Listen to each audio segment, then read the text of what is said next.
Okay, तो बच्चों आज हम अरिथमेटिक प्रोग्रेशन शुरू कर रहे हैं और इसके जो इंपॉर्टेंट फॉर्मूले हैं सबसे पहले 2-3 मिनट के अंदर उनकी बात कर लेंगे, उसके बाद सीधे क्वेश्चंस पे आ जाएंगे। ठीक है, सबसे पहले तो अरिथमेटिक प्रोग्रेशन 10th का चैप्टर है, आप लोग अभी बोर्ड में करके आए। बात समझ में आ रही नहीं आ रही? मैं सीरियली चल रहा हूं, ये बात याद रखिएगा। अरिथमेटिक प्रोग्रेशन होता किस तरीके का है? पहली टर्म होगी ए, दूसरी टर्म क्या हो जाएगी? ए प्लस डी, यानी उसमें कुछ जोड़ दिया। तीसरी टर्म क्या हो जाएगी? ए प्लस 2d, यानी पिछली टर्म में एक डी और जोड़ दिया। अच्छा, फिर क्या हो जाएगी? ए प्लस 3d, यानी पिछली टर्म में एक डी और जोड़ दिया। तो हर पिछली टर्म में अगर हम कोई कांस्टेंट क्वांटिटी, वेदर पॉजिटिव और नेगेटिव और जीरो अगर जोड़ दें तो ये जो कॉमा लगाकर आपके सीरीज बनेगी, इसको बोलेंगे अरिथमेटिक प्रोग्रेशन। बात समझ में आई? और अगर हमने इस सारी सीरीज को जोड़ के लिखा, कैसे लिखा ध्यान से सुनिएगा, ये नीचे लिख रहा हूं, A1 plus A2 plus A3 plus A4 plus करते करते चले गए और कहां पे एंड हुए? AN। तो इसको क्या बोलेंगे बच्चों? इसको बोलेंगे अरिथमेटिक सीरीज। जब हम प्लस लगा के लिखते हैं तो बोलते हैं सीरीज, और जब कॉमा लगा के लिखते हैं तो बोलते हैं प्रोग्रेशन। इसकी शर्त क्या है प्रोग्रेशन की या सीरीज की? शर्त क्या है? शर्त यह है कि हर टर्म अपनी पीछे वाली टर्म से कुछ कांस्टेंट ज्यादा होगी या कम होगी। बोलो ये बात समझ में आती है या नहीं? और कम से कम 3 टर्म होनी चाहिए। कम से कम कितनी टर्म होनी चाहिए बच्चों? 3 टर्म। अगर 3 टर्म नहीं होगी तो कॉमन डिफरेंस नहीं निकाल पाएंगे। बात समझ में आ रही नहीं आ रही? तो हर दो टर्म के बीच में, हर कॉन्जिक्यूटिव 2 टर्म्स के बीच में एक कॉमन डिफरेंस होता है। अगर वो कॉमन डिफरेंस नहीं है तो वो अरिथमेटिक प्रोग्रेशन भी नहीं है। बात समझ में आती है?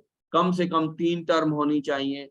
अब सवाल ये होता है कि जो nth टर्म है कोई सी भी, जैसे A1 A2 A3 ऐसे चलते चले गए और AN आ गई, तो ये AN nth टर्म कौन सी है? इसका फॉर्मूला क्या है बच्चों?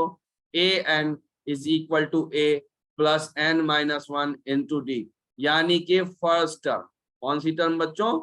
फर्स्ट टर्म प्लस n-1, यानी जिस नंबर को निकालना था उसमें से एक माइनस कर दो और मल्टीप्लाई कर दो किससे?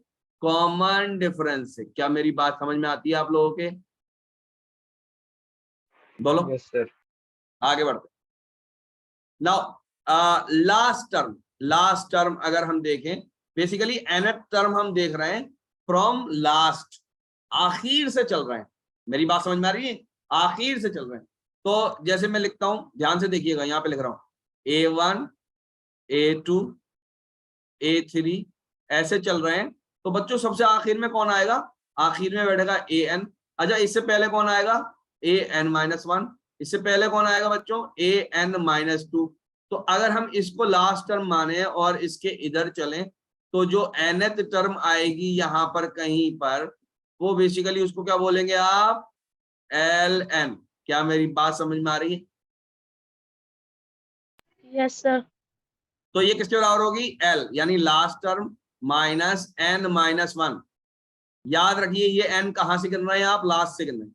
और किसको मल्टीप्लाई कर रहे हैं? कॉमन डिफरेंस से मल्टीप्लाई कर।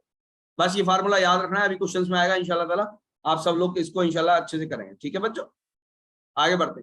सम ऑफ फर्स्ट एंड टर्म्स जैसे A1 A2 A3, ये सारी कहां तक पहुंची? AN तक पहुंची।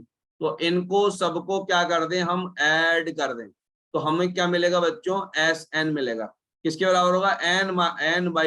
n/2। जैसे 50 टर्म थी तो 50/2 यानी कि आपके 25। मल्टीप्लाई किससे करेंगे बच्चों? 2A plus n-1 into D. सारी चीजें आप जानते हैं, where A is the first term. क्या मेरी बात समझ में आ रही है सब बच्चों के? बोलो जरा जल्दी से, बोलो भाई जल्दी जल्दी। Yes sir. हाँ ठीक, ठीक है।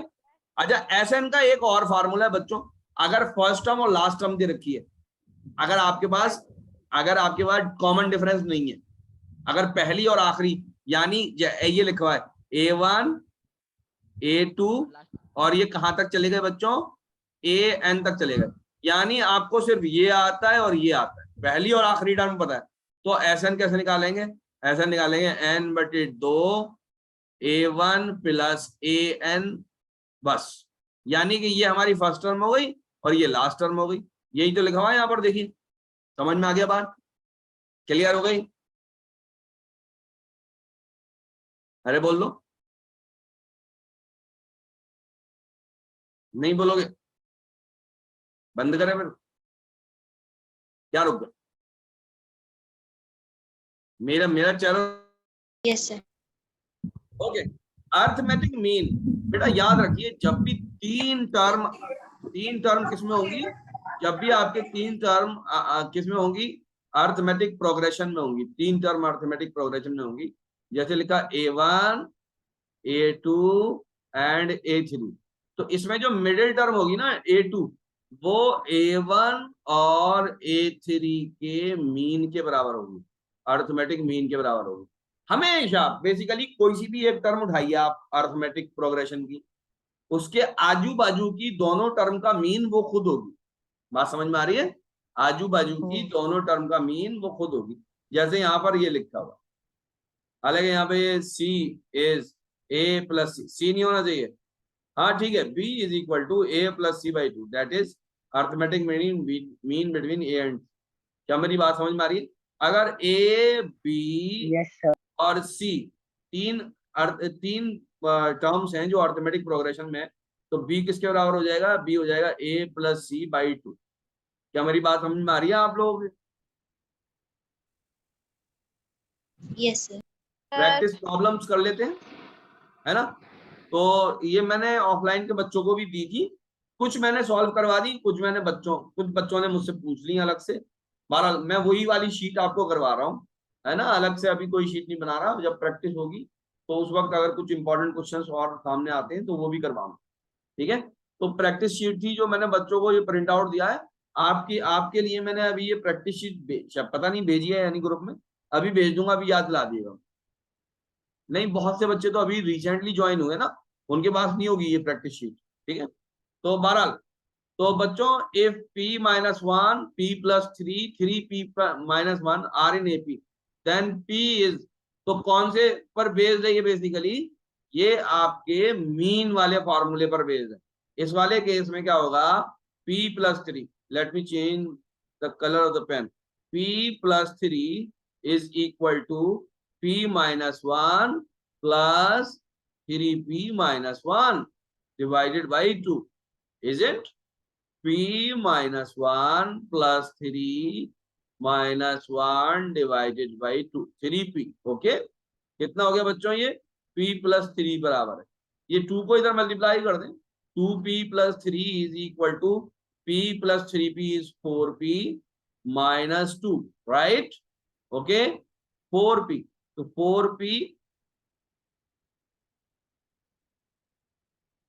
4P minus 2P is equal to 3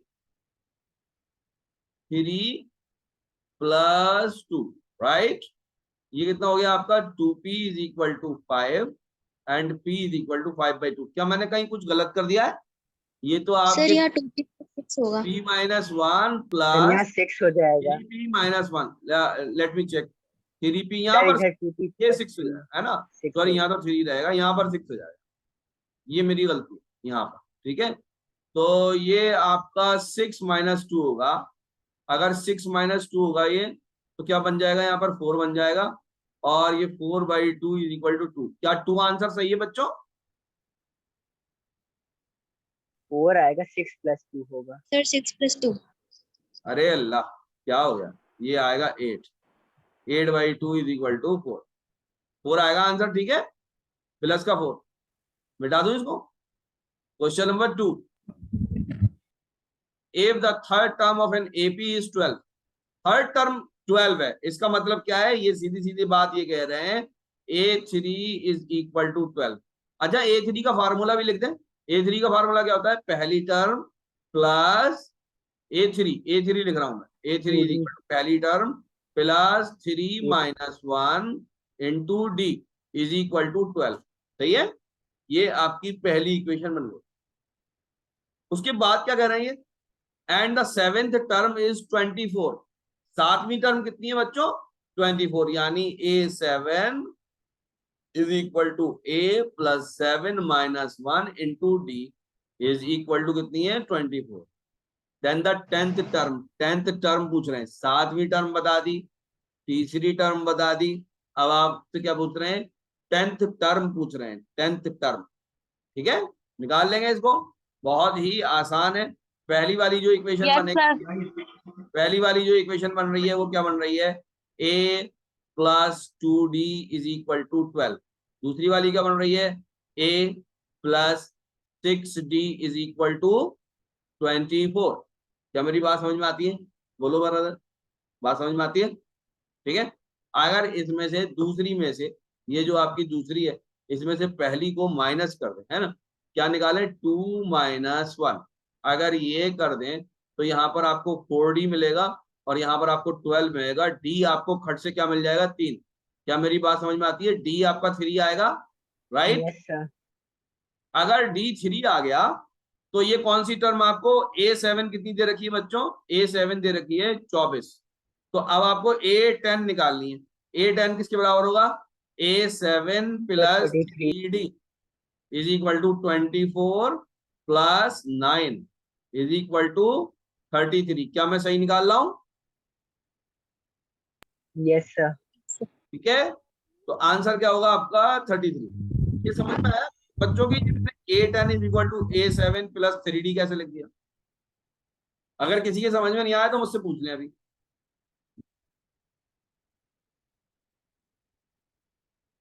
बोलिए। अरे बोलो भाई। हाँ सर, समझ में आ गया। ठीक है, चलो आगे बढ़ते। Question number 3, the first term of an arithmetic progression is unity. तो पहली टर्म कितनी है, पहली टर्म 1 है, and the common difference is 4। Common difference कैसा है, 4। तो a is equal to 1 and d is equal to 4। Which of the following will be a term of this AP। कौन सी इस AP की टर्म होगी, कैसे करेंगे इसको, इसका इसका इसकी कोई ट्रिक बताएगा मुझे।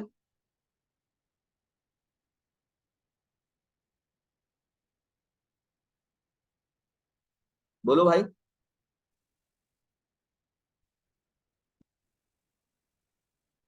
सर एक बार रिपीट करना सर क्वेश्चन। क्या कह रहे हैं, सर एक बार क्वेश्चन। एक बार रिपीट क्वेश्चन क्वेश्चन आपको दिख नहीं रहा क्या,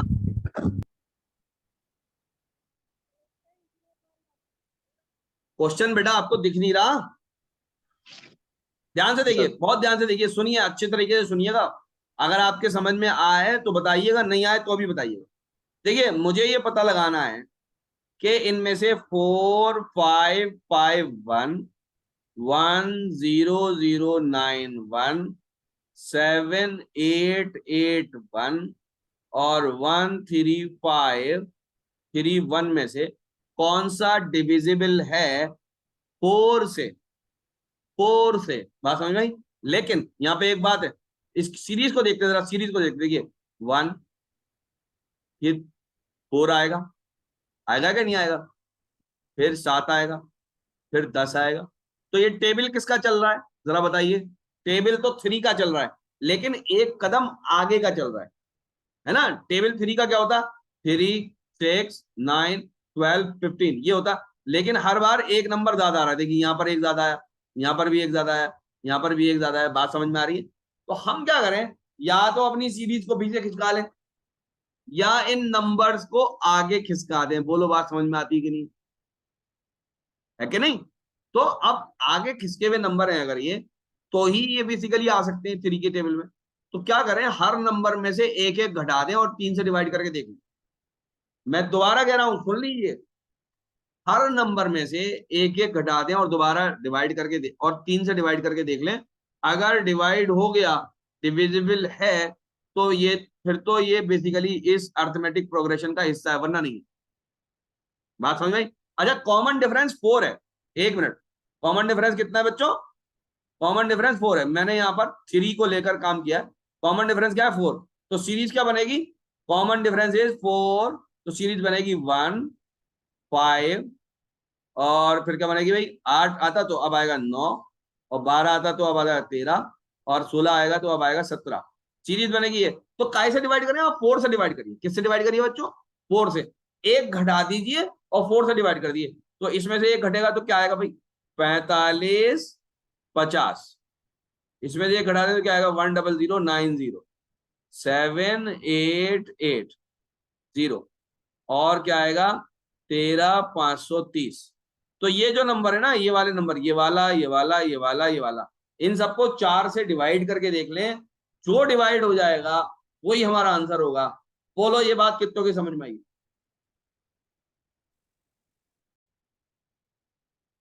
समझे ना? तो जो कॉमन डिफरेंस होता है इस तरह के प्रॉब्लम में, हमेशा जब भी आपको ये देखना हो कि ये नंबर आपके अर्थमेटिक प्रोग्रेशन का हिस्सा होगा या नहीं, आप कॉमन डिफरेंस से डिवाइड करिए। लेकिन ये देख लीजिए कि बेसिकली सीरीज 0 से शुरू हुई है या नहीं। अगर 0 से शुरू नहीं हुई है, आगे से शुरू हुई है, तो जितना आगे से शुरू हुई है उतना घटा दीजिए सारे नंबरों में से, सारे ऑप्शन में से उतना घटा दीजिए। उसके बाद बेसिकली आप डिवाइड करिए। क्या मेरी बात समझ में आ गई सब बच्चों की? बोलिए। Yes sir. ठीक है? क्यों भाई? साहिल अख्तर, मारिया, समझ में आ गई बेटा? यस सर, आ रही है। Irtika Athar, Yes, sir. इर्तिका बेटे आपके समझ में आ गई है बात? Yes, sir. इर्तिका आपके समझ में आ रही है बेटे? अकरम तुम्हारी समझ में आ रही है बेटे? Yes sir. तराब फातिमा आपके समझ में आ रही है बाबू? Yes, sir. ठीक है। क्यों भाई? अमान, अमान बेटा समझ में आ रही है? Yes sir. ठीक है। जो कॉमन डिफरेंस होता है, और ये इंपॉर्टेंट क्वेश्चन है, इस तरह का क्वेश्चन आ सकता है इम्तिहान के अंदर, ये बात याद रखिएगा। आगे बढ़ते हैं बच्चों। Now let us see next question, and next question is also an important one. Ninth term of an AP is 499 and 499th term is 9. The term which is equal to 0 is, ये निकालना है। Which is equal to 0 is, क्या कोई term इसके अंदर 0 भी होगी? ये हमें निकालना है। तो बहुत आसान है बच्चों। 9th टर्म का मतलब आपको क्या दे रखा है? 9th टर्म का आपको मतलब दे रखा है A9। A9 किसके बराबर होगी? A plus 8D is equal to 499। फिर आपको 499th टर्म दे रखा है। A 499 किसके बराबर होगी? A plus 498D is equal to 9 दे रखा है। क्या बात समझ में आ गई? ये पहली इक्वेशन है, ये आपकी दूसरी इक्वेशन है। क्या करूंगा मैं क्या करूं, जरा जल्दी से बताइए। मैं क्या करूं? मैं घटा दूं, दूसरी में से पहली घटा दूं, या पहली में से दूसरी घटा दूं? बोलो, घटा दूं? यस। ठीक है। अगर मैं घटाता हूं, घटाने का ऑपरेशन इस्तेमाल करता हूं, तो मैं मान लीजिए दूसरी में से पहली घटाता हूं, तो ये ए तो निकल लेगा। यहां क्या बचेगा? 490D इज इक्वल टू, इसमें से ये घटाया तो ये क्या बचेगा? 490, लेकिन माइनस के साइन के साथ बचेगा। बोलो कितने बच्चों की समझ में आ रही है वाली बात के माइनस के साइन के साथ बचेगा ये? Yes sir. ठीक है। तो डी कितना आ गया बेटा? डी आ गया -1। 0. 0 क्यों आएगा? सर 490 में भी माइनस आएगा। क्या चीज? माइनस -1 आएगा। 490 दिया है। मुझे Yes, sir. मुझे Minus 1 आएगा. डी -1 आएगा ना, Sir. है ना? हाँ, मुझे कंफ्यूज मत करो, मैं वैसे ही बहुत कंफ्यूज रहता हूँ पूरे दिन। मुझे और कंफ्यूज मत करो अल्लाह के वास्ते। Sorry, sir. Sorry, sir. ना, कोई बात नहीं, ग्रांटेड। चलो आगे बढ़ते हैं। डी आ गया। अगर बच्चों डी आ गया तो ए निकालना कोई मुश्किल है तुम्हारे लिए? बताओ जरा जल्दी से, है ना। अब पहली जो इक्वेशन है उसको लिख देते हैं, रिप्रोड्यूस कर देते हैं। A plus 8 into minus 1 is equal to 499। A is equal to 499 plus 8। A is equal to कितना हो गया जरा जल्दी से बताओ? 507 हो गया या नहीं हो गया? Yes sir. ठीक है। अब क्या करें, देखो इतना स्लो मत करना वहां पर, ये स्लो तो मैं इसलिए कर रहा हूं ताकि अच्छे से समझ में आए तुम लोगों के, सारी प्रॉब्लम समझ में आए। जब प्रॉब्लम समझ में आएंगी तो इंशाल्लाह ताला आप प्रैक्टिस करना, मैं आपको अभी प्रॉब्लम दूंगा बहुत सारी करने के लिए। बोलो बात समझ में आती है या नहीं? ठीक है। अब मुझको निकालना यस है सर। कि the term which is equal to 0 वो कौन से नंबर की टर्म होगी जो बेसिकली किसके बराबर है? 0 के बराबर है। तो अब या तो निकालो उसको, या फिर एक और ट्रिक बता दूं। ट्रिक बता दूं?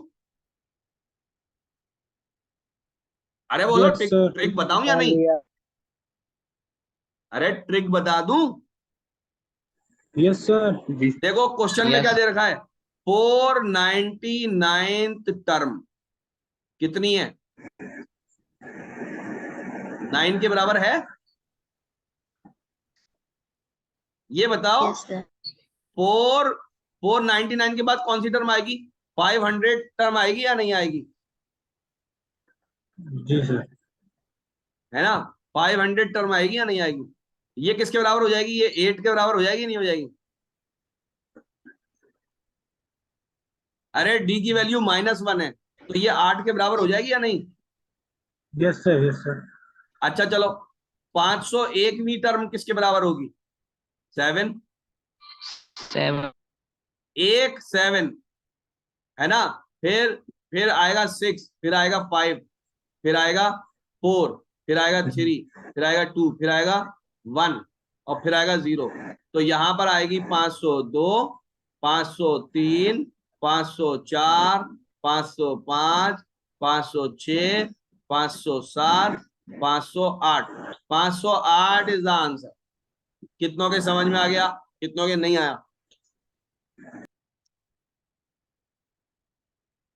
अरे अल्लाह बता दो। हेलो सर, बोलते हैं क्या समझ एक में आ बार गया।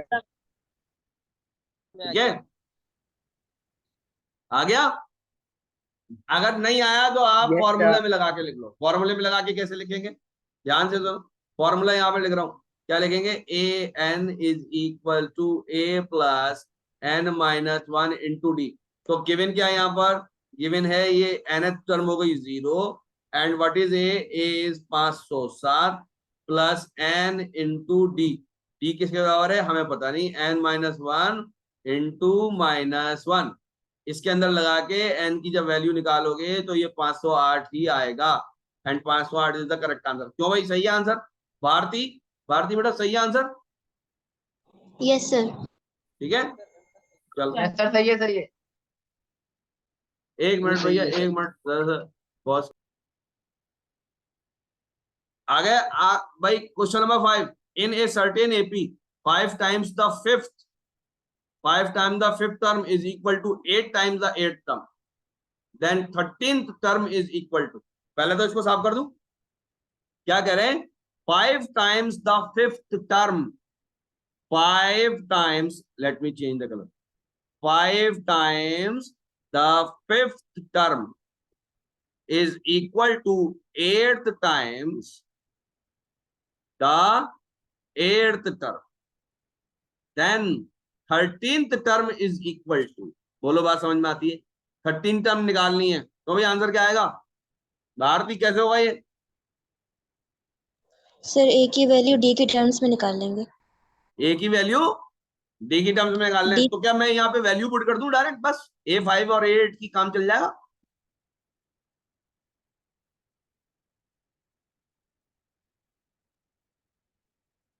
बोलिए।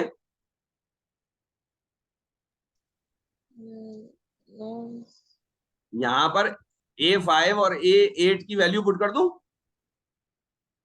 Yes sir. है ना? क्या करूं? 5 A प्लस फिफ्थ टर्म में 4D, ऐसी तो होगा, is equal to 8 A plus 7d। क्या मेरी बात समझ में आती है? बोलो। Yes yes sir. Sir. Yes sir. ठीक है, अब मुझे कौन सी निकालनी है? 13। ये पहले मैं लिख लूं यहाँ पर कि मुझे निकालनी है 13 टर्म। ये किसके बराबर होगा बच्चों? a plus A plus 12d। a plus 12d ये होगा।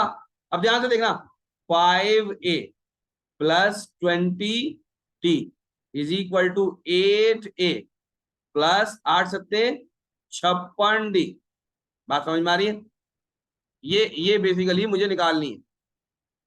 In a certain AP 5 times the is equal to 8 times then 13 term is equal to 13 term निकालनी है मुझे। ठीक है, अब क्या करूं?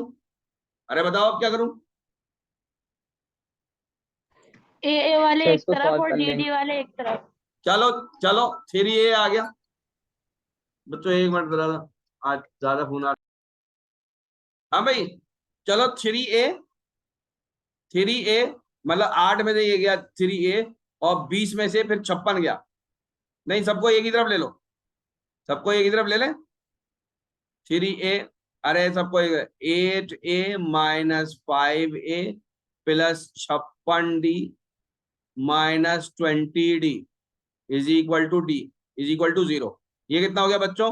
3a 56 माइनस 20, बताओ जरा कितना हो गया?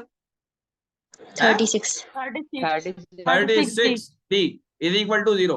अब देखो खास बात क्या है, इस क्वेश्चन में ना तो a पता ना d पता, फिर भी आंसर पता। कैसे आंसर पता बताऊं? इस सबको 3 से डिवाइड कर दो, इसको भी 3 से डिवाइड करो, इसको भी 3 से डिवाइड करो, इसको भी 3 से डिवाइड करो, तो ये आ जाएगा a plus 12d is equal to 0। ये बताओ क्या यही तो हमारी 13 टर्म होती है?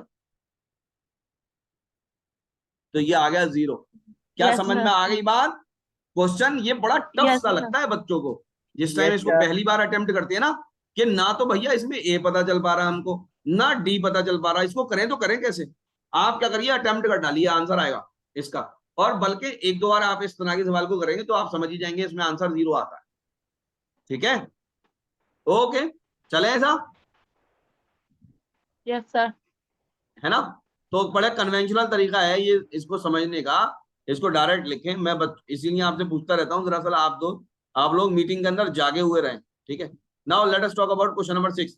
If a b c d f are in AP then e minus c, ध्यान से देखिए, a b c d e and f ये सब एपी में है।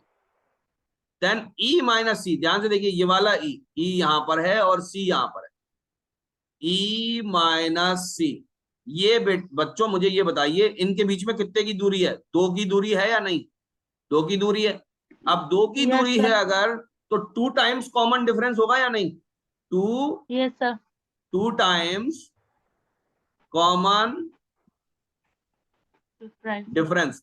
आप यहाँ पर 2d मत लिख दीजिएगा क्योंकि यहाँ पर d पहले से लिखा हुआ है। बात समझ में आ रही है नहीं आ रही?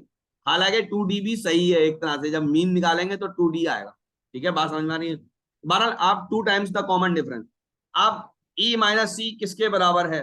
तो यहाँ पर देखेंगे जहां पर कॉमन डिफरेंस आ रहा हो 2 टाइम्स, जहां पर कॉमन डिफरेंस आ रहा हो वो हो जाएगा। देखिए c माइनस ए, सी और a ये नहीं हो सकता क्योंकि यहाँ पर 2 पहले से लगा हुआ है। बात समझ में आ रही है? अच्छा, f माइनस डी ये भी कॉमन डिफरेंस 2 टाइम्स हो गया और 2 यहाँ पे पहले से लगा हुआ है, ये भी नहीं हो सकता। t माइनस सी, टी और माइनस सी ये बेसिकली क्या हो गया? कॉमन डिफरेंस और ये 2 लगा हुआ है, तो यही आंसर होगा बच्चों। बोलो गलत कह रहा हूं या सही?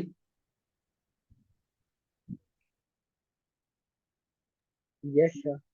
किस किस के नहीं आया समझ में? पूछ लो दोबारा, बताऊंगा अच्छे से।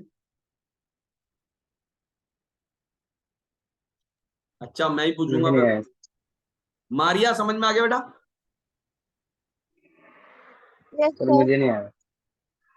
बेटा देखो, इसको ध्यान से देखो, ये बेसिकली हमको जो कहा है कि e माइनस सी किसके बराबर है, क्या ये समझ में आ गया कि e माइनस सी ये 2 टाइम्स कॉमन डिफरेंस के बराबर है? जी बोलो, पहले तो यहां पर बात पक्की करो कि e माइनस सी 2 टाइम्स कॉमन डिफरेंस के बराबर है। पहले यहाँ पर बात पक्की करो, ये समझ में आ गया या नहीं? Yes, sir. अगर नहीं अच्छा ठीक है, मैं समझाऊंगा बेटा, आप बेफिक्र हो। देखो अच्छा, फिर मैं यहाँ पे मिटा दूं पहले, ताकि मुझे लिखने में जरा आसानी हो। मुझे ये बताओ, ई कौन से नंबर पे है? ई 5वें नंबर पे है, Yes, sir. तो A5 है या नहीं? अच्छा, सी Yes, कौन से sir. नंबर पे है? तीसरे नंबर पे है या नहीं? -A3। तो ये बताओ, ये 2 टाइम्स कॉमन डिफरेंस आएगा या नहीं आएगा? जी बताओ, ये समझ में नहीं आ रहा? जी आया। ठीक है, इनके बीच में बेटा 2 का देखो, इनके बीच में डी आ रहा है ना, ये डी, तो बेसिकली एक कॉमन डिफरेंस यहां पर आ गया होगा, एक कॉमन डिफरेंस यहां पर आ गया होगा। बोलो नहीं आ रही बात समझ? तो अब ये ई माइनस सी के बारे में पता करना चाह रहे हैं कि common difference, 2 times common difference. तो जैसे ही हम एनालाइज करते हैं सी पार्ट को, इसको सी को देखो जरा, उठा के लिखता हूं मैं यहाँ पर। देखो बच्चों, सी ऐसे ही तो लिखा हुआ है, ये 2d माइनस सी। तो डी माइनस सी किसके बराबर है? डी माइनस सी, डी माइनस सी किसके बराबर है? ये कॉमन डिफरेंस के बराबर है या नहीं? Yes, sir. और 2 ये मल्टीप्लाई हो रहा है, तो 2 into common difference, 2 into common difference, तो आंसर हमारा सी तो होगा। नहीं आई बात समझ में अब भी? जी सर जी। ठीक है, आगे बढ़े बच्चों। ठीक, अभी मैंने इसके 6 क्वेश्चन इसलिए रखे क्योंकि हमें मोशन शुरू करना है। ठीक है,